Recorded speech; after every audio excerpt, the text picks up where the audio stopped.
Tonight, we invite you to leave the present behind, to let the noise and the light of your world fade into a soft, distant hum. There is nothing for you to do now, nothing to solve, nothing to prepare for. The only task at hand is to rest, to breathe, and to allow your mind to drift on a gentle current of history. Take a slow, deep breath in, and as you exhale, imagine a world of impossible splendor. See, in your mind's eye, a palace of gold and glass, shimmering under a soft French sky. This is Versailles, the grand theater of the Sun King, Louis XIV, a place where every surface gleams, where every corridor echoes with the rustle of silk and the soft click of heeled shoes on marble floors. It is a world built to overwhelm, to display power so absolute it seems carved into the very stone. But we are not visiting the grand halls tonight. We will not be jostling for a view of the king, nor marveling at the dazzling chandeliers in the Hall of Mirrors. Instead, we will slip through the gilded foyer, past the perfumed nobles and the carefully arranged performances. We will venture into the shadows of this magnificent place, into the spaces between the walls, the cold attics and the damp cellars. We will walk the unseen pathways and listen to the unheard stories, because tonight we are exploring the life of those who made the dream of Versailles a reality. The servants, so settle in, adjust your pillow, and allow the weight of your body to sink deeply into the surface beneath you. Imagine yourself there, in the quiet, before the dawn, in the heart of the most glorious palace in the world, and discover why, for the vast majority of its residents, it was a place of unending, exhausting work. Imagine yourself awakening, but there is no gentle sunlight filtering through a window. There is no soft mattress. You are curled on a thin straw pallet, tucked away in a space that is not truly a room. Perhaps it's a small alcove in a dusty attic, the rafters just above your head thick with cobwebs that glitter in the stray moonlight. Or maybe it is a space beneath a grand staircase, where the faint, ghostly footsteps of late returning courtiers were the last sounds you heard before succumbing to a heavy, dreamless sleep. The air is cold, a deep, penetrating chill that seems to emanate from the very stones of the palace. It's a damp cold, carrying the faint, ever-present sense of the building, beeswax, wood smoke, river water, and something else, something sour and human. It is hours before the sunrise, a time the nobles will never know. For them, the day begins when they decide it does. For you, it begins now, in the profound and utter blackness. You rise not to an alarm, but to an internal clock, wound tight by fear of punishment. To oversleep is not an option. It means a blow from a superior, a docked wage you cannot afford to lose, or worse, dismissal, which is a sentence to starvation. You pull on your rough, woolen clothes. They are perpetually damp, never quite drying in the humid air of the lower quarters. The fabric is coarse against your skin, a constant, irritating reminder of your station. You are one of hundreds, a ghost in the machine of splendor. Your name is a fleeting sound, perhaps known to a handful of your fellow servants, but certainly not to the figures you serve. You are simply Lockway or Phil, boy or girl. Your identity is your function. Your first task of the day is the chamber pot.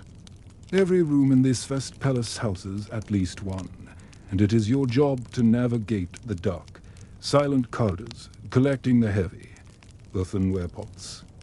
You move silently, your worn leather shoes making almost no sound on the cold marble. You are a creature of the shadows, your movements practiced and efficient. To be seen, to be heard, is to fail. You carry the pots down countless flights of stairs, your arms aching, to the designated sluicing rooms in the basement. The smell is overwhelming, a stench that clings to your clothes and hair, a perfume of a different sort than the one worn by the masters of the house. Here, in the dim light of a few sputtering tallow candles, you and others like you work, scrubbing the pots clean with cold water and harsh soap. The work is methodical, repetitive: scrub, rinse, dry. Scrub, rinse, dry. The rhythm of your life is defined by these simple, unpleasant tasks. Once the pots are returned, another duty awaits. The fires.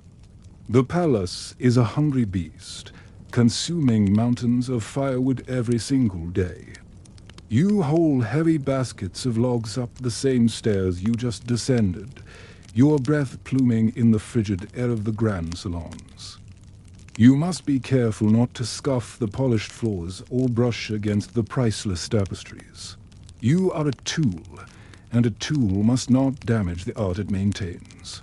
You kneel on the cold hearth, your knees protesting. You clear out the grey, dead ash from yesterday's fire, your hands becoming coated in the fine, gritty powder. You carefully lay the new logs, the kindling, the fire starter, and with a flint and steel, you coax a flame to life. You will do this a dozen more times before the palace truly begins to stir.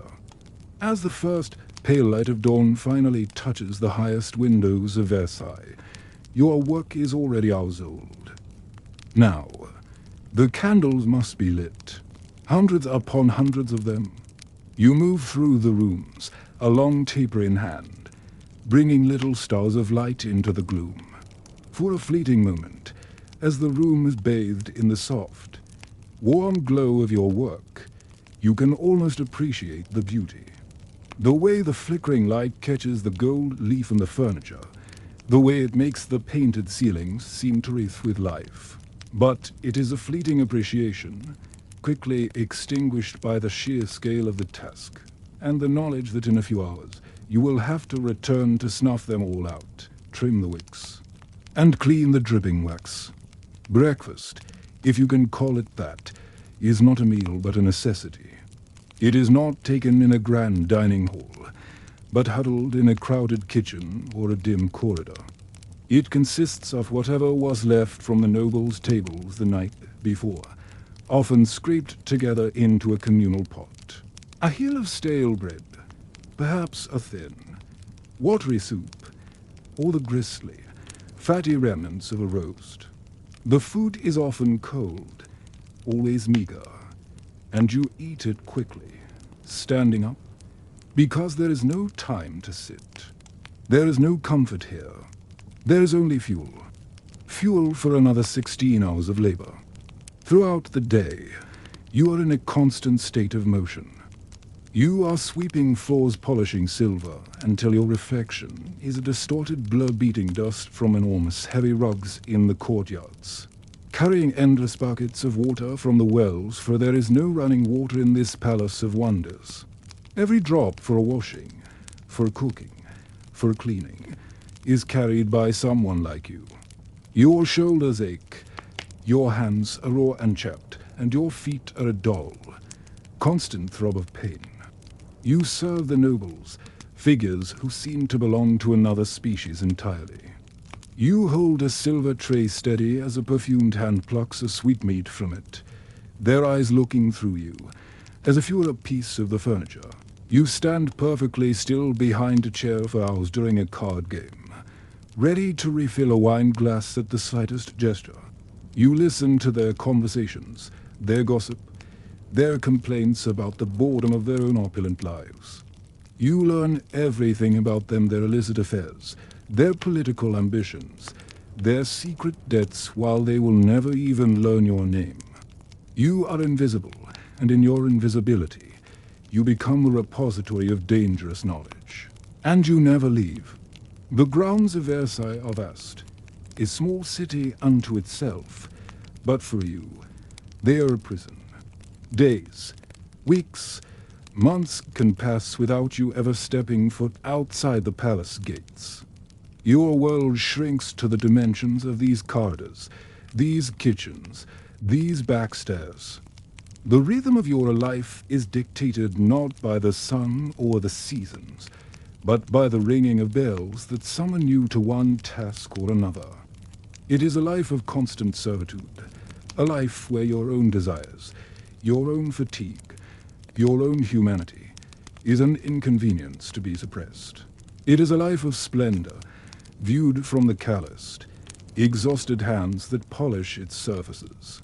And as the day finally mercifully draws to a close, you will snuff out the candles, bank the fires, and make your way back to your straw pallet in the dark, ready to do it all again when the chill of the pre-dawn air returns.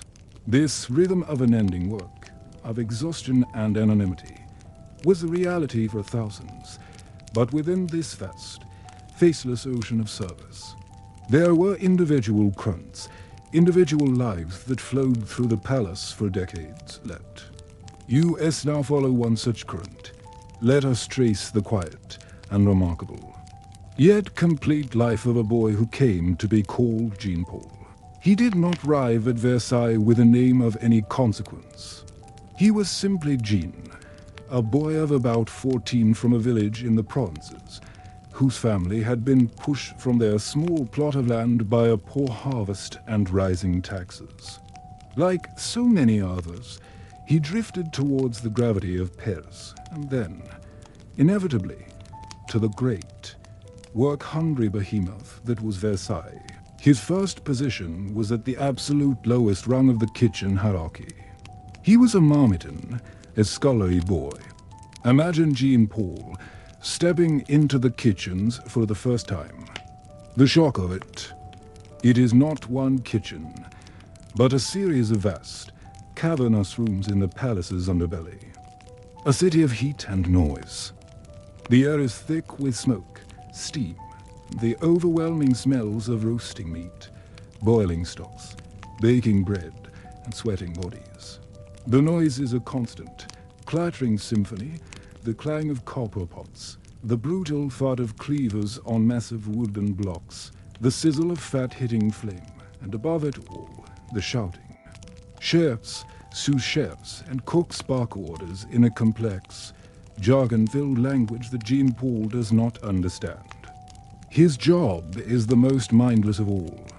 He scrubs pots, not the chamber pots of the upper floors, but the enormous, grease-caked cauldrons and roasting pans from the kitchens. His hands are perpetually submerged in greasy, lukewarm water, turning raw and red. He peels endless piles of vegetables, his fingers cramping. He turns the spit for hours on end, a task of searing heat and mind-numbing repetition, watching a side of beef or a dozen chickens rotate slowly, their fat dripping and popping in the fire below. In this hot, chaotic world, Jean-Paul learns his first important lesson of service. Listen more than you speak. He learns to anticipate the needs of the cooks, to have a pot cleaned before it is demanded, to have a bucket of water ready. He learns that a small act of foresight can earn him an extra piece of bread, or more importantly, spare him a cough on the ear. Years pass. The boyish softness leaves his face, replaced by the gaunt, weary look of the perpetually overworked. He is no longer Jean the boy, but Jean-Paul, a young man who has learned the geography and the politics of the kitchens. He understands the rivalries between the chefs of the viandes, the meats, and the pâtissiers, the pastry makers.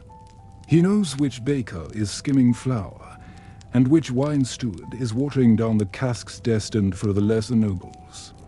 This is the gossip of the lower world, the currency of whispers exchanged over shared, illicit pipe in a cold storage room. His quiet efficiency is eventually noticed. He is promoted. He is no longer a marmiton. He is now tasked with carrying the prepared dishes from the kitchens up to the serving pantries, the offices, which are closer to the royal dining rooms. This is a step up in the world. He leaves the searing heat of the kitchen for the frantic, organized chaos of the serving staff. Here, a new set of rules must be learned. The dishes are complex, tiered creations, architectural marvels of spun sugar, jellied meats, and elaborately carved vegetables. To stumble while carrying one would be a disaster beyond imagining. He learns to walk with a specific, gliding gait, his body held rigid, his eyes fixed forward. He becomes part of a long, human chain that delivers the king's meal, a process of such intricate ceremony that it requires its own army. In these pantries, the gossip is of a higher quality. Here, the senior valets and footmen who serve the king directly come to relay orders. They speak of the king's mood, which dictates the mood of the entire palace. They whisper about which duke has fallen out of favor after a poorly chosen worded dinner, or which duchess has caught the king's wandering eye. Jean-Paul listens, his face a mask of polite indifference, but he files every piece of information away. He learns that at Versailles, knowledge, even trivial seeming knowledge, is a form of power, or at the very least, a shield. He witnesses the quiet paranoia that infuses every corner of the palace.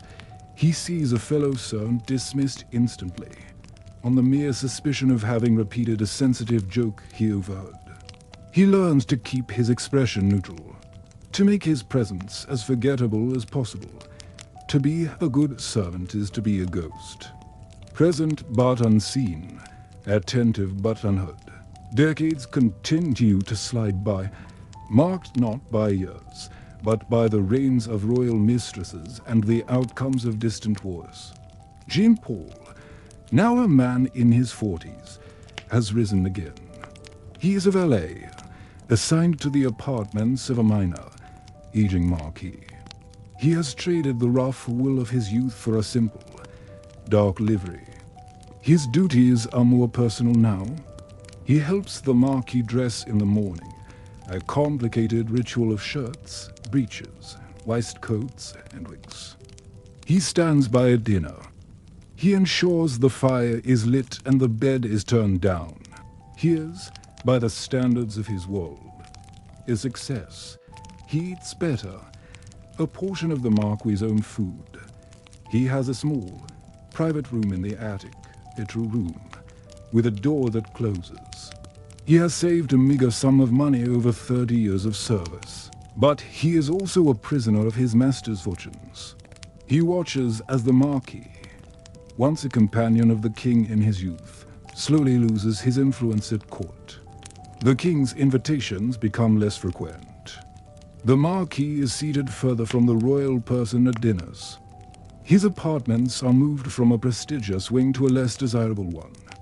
Jean-Paul feels these slights as if they were his own. The quality of the wine sent to their rooms diminishes. The other servants speak to him with a little less respect. The entire life of the court is a constant, subtle struggle for proximity to the sun, and as his marquis drifts into the shadows, so does he. Jean-Paul spends his evenings in quiet solitude. He has never married. The life of a senior servant is often a celibate one, a complete devotion to one's master. He has seen scandal, intrigue, and immense wealth. He has been steps away from the most powerful man in the world. He has polished the silver, lit the candles, and drawn the curtains on a world of unimaginable opulence. And in his old age, as his hair thins and his hands grow stiff, he looks back on a life spent in service. A journey from a steaming, noisy kitchen to the quiet, dignified decay of his master's apartment. He has survived. He has risen. But the palace has consumed his entire existence. He is as much a part of its structure as the stones and the timbers. A quiet, loyal, and utterly forgotten piece of the grand, elaborate, and deeply exhausting machine of Versailles. The life of a man like Jean-Paul, and the thousands of others like him, was shaped and constrained by the very building they inhabited. Their existence was woven into the fabric of Versailles, but into a part of the fabric that was never meant to be seen. To truly understand their world, we must peel back the brocade and marble and look at the hidden architecture, the secret skeleton of the palace. Imagine Versailles not as a single, glittering jewel, but as two separate buildings occupying the same space. One was the palace of display, the one we all know. The other was the palace of function. This second palace existed in the spaces between. It was a complex network of narrow corridors, steep, winding back staircases and service tunnels. These were the arteries and veins of Versailles, through which the lifeblood of service constantly flowed. Unlike the grand hallways, these passages were starkly utilitarian. The walls were rough plaster or bare stone, cool and damp to the touch. There were no windows, only the occasional sputtering lantern casting long, dancing shadows. The floors were not polished marble, but worn flagstones, grooved by the passage of millions of hurried footsteps and the wheels of countless service carts. The air here was different, too. It carried the scent of lamp oil, dust and damp stone. A world away from the heavy floral perfumes of the staterooms, moving through these corridors was like navigating a secret map. A valet could leave his master's apartment, slip through an unmarked door disguised as a wood panel, and descend 3 floors in a matter of moments, emerging in a pantry or kitchen completely unseen by any member of the court. This was the genius of the design. It allowed for the illusion of effortless luxury. For a noble, a meal simply appeared, a fire simply burned, a spilled drink simply vanished.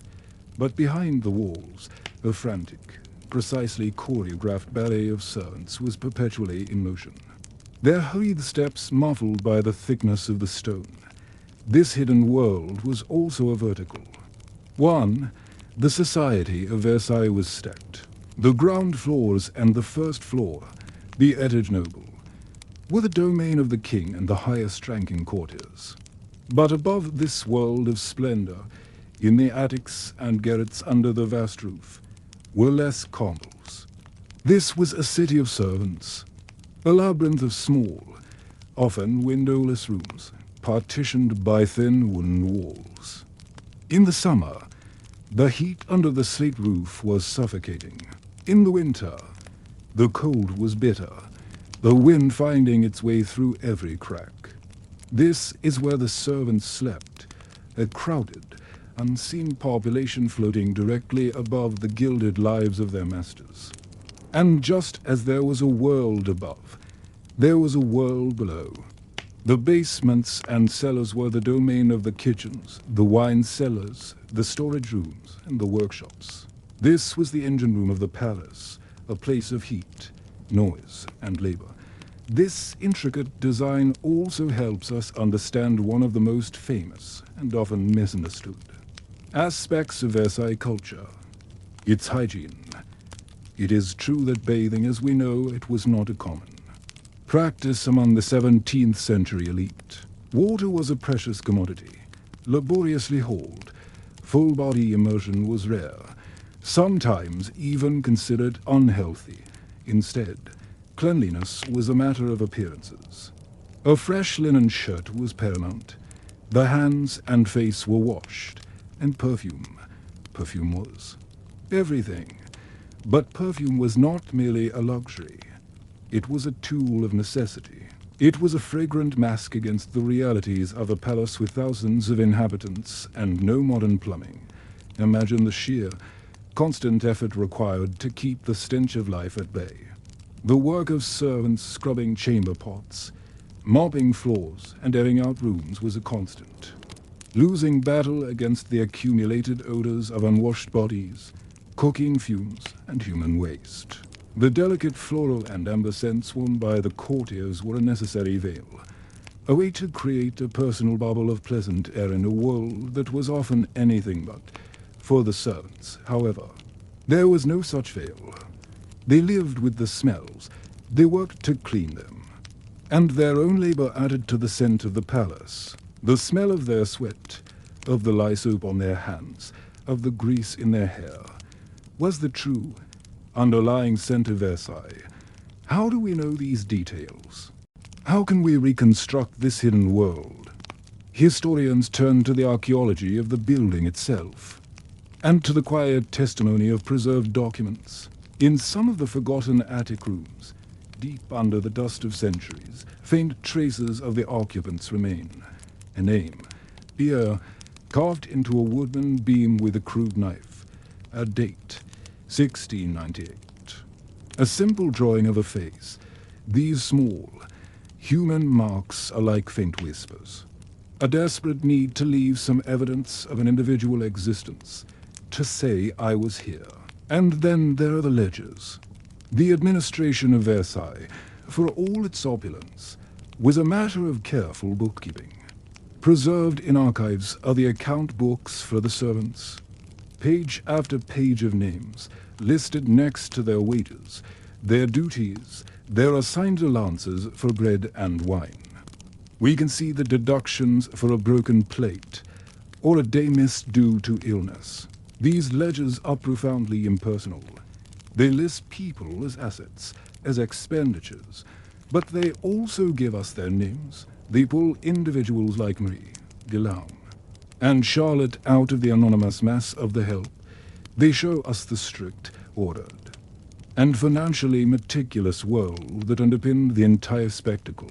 By studying these worn staircases, by analyzing these dry account books, and by finding these faint, carved names, we can begin to map the other Versailles, the real Versailles, the one built of stone, sweat, and wood, which held up the fantasy built of gold, silk, and glass. We have walked the cold, dark corridors of the servants. We have felt the ache in their bones and the weight of their invisibility. Now, let us perform one last shift in perspective. Let us leave the shadows and step into the full, blinding light of the court. For a few moments, imagine yourself not as the servant, but as the master. You are a duke, a courtier of middling importance. Your day does not begin with the chill of a stone floor, but with the rustle of heavy damask curtains being drawn back by a servant you do not look at. The light that fills your room is soft, filtered through expensive glass, but your repose is short-lived, because your own form of exhausting, relentless work is about to begin. Your task is not to be invisible, but to be seen, and the pressure of that is a burden all its own. Your day is structured around the king. His schedule is your schedule, your first. And most important, battle of the day is to gain entry to the king's bedchamber for his rising ceremonies de levee.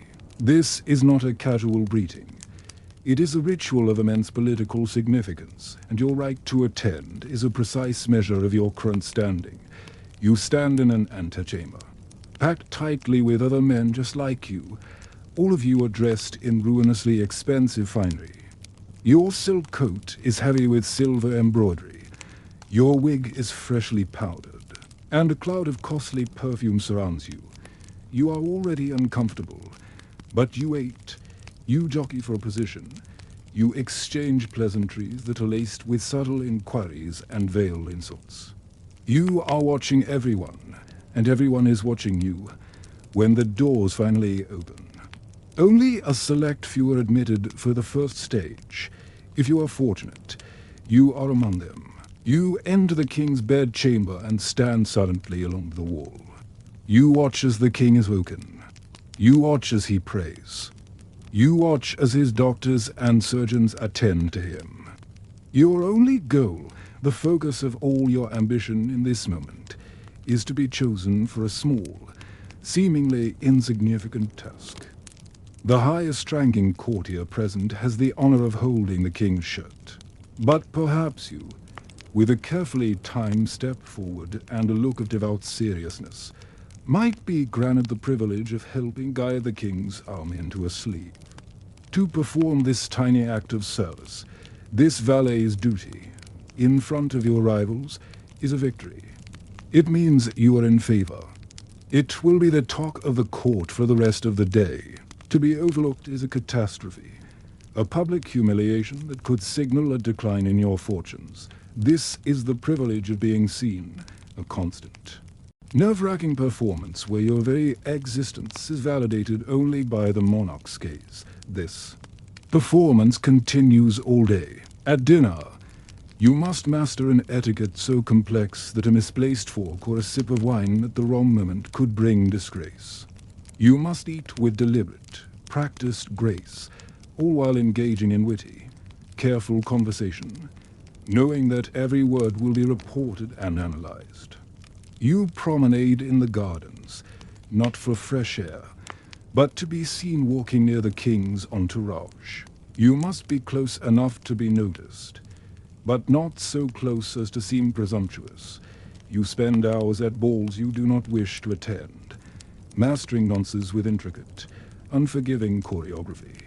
You must compliment the right people, ignore the right people, and laugh at the king's jokes with just the right degree of heartfelt amusement. This life is a gilded prison. You have no privacy. Your letters are read, your conversations are overheard, and your debts are common knowledge. The cost of the clothes on your back, the jewels you wear, the bribes you pay to officials, it is a crushing weight that keeps you tied to the court, forever seeking a royal pension or a paid position to keep you from financial ruin. The splendor that surrounds you is not truly yours. It belongs to the king, and you're merely a player on his stage. The servant is trapped in the palace by their poverty and their duty. You are trapped by your ambition and your visibility, both of you, in your own way. Are captives of Versailles. So here we have it, two worlds, living side by side under one vast roof, the world of the unseen, and the world of the perpetually seen, the world of Jean-Paul, the servant. His body aching from a lifetime of physical labor, his existence defined by the rhythm of thankless tasks, and the world of the Duke, his mind exhausted from a lifetime of social performance, his existence defined by the constant, anxious pursuit of favor. One dreamed of a moment's rest, a comfortable bed, a meal that wasn't leftovers. The other dreamed of a moment of privacy, a breath of air free from scrutiny, an escape from the cage of etiquette and expectation. From our distant vantage point, the grandeur of Versailles can seem like a beautiful, static painting. But tonight, we have tried to listen closely, to hear the faint echoes that still linger in its halls, the echo of a servant's hurried footsteps on a stone staircase, the echo of a courtier's nervous laughter in a crowded room, the echo of a life poured out in service, whether to a monarch's body or to his ego. All of those struggles, those anxieties, and those endless, repeating days are long since past. The palace is quiet now. The fires are out. The candles have been snuffed. The nobles and the servants are gone, turned to dust and memory. All the frantic energy has dissipated, leaving only a deep, profound silence. And now, you two can let go. There are no bells to answer, no performances to give. There is no one to please, and nothing to prove. The stories are over. The work is done. All that is left is the comfort of your own bed, the quiet of your own room, and the gentle pull of a well-deserved rest. Allow the silence of those grand, empty halls to merge with the silence of your own space. Allow your mind to drift away from the past and sink deeply, peacefully, into sleep.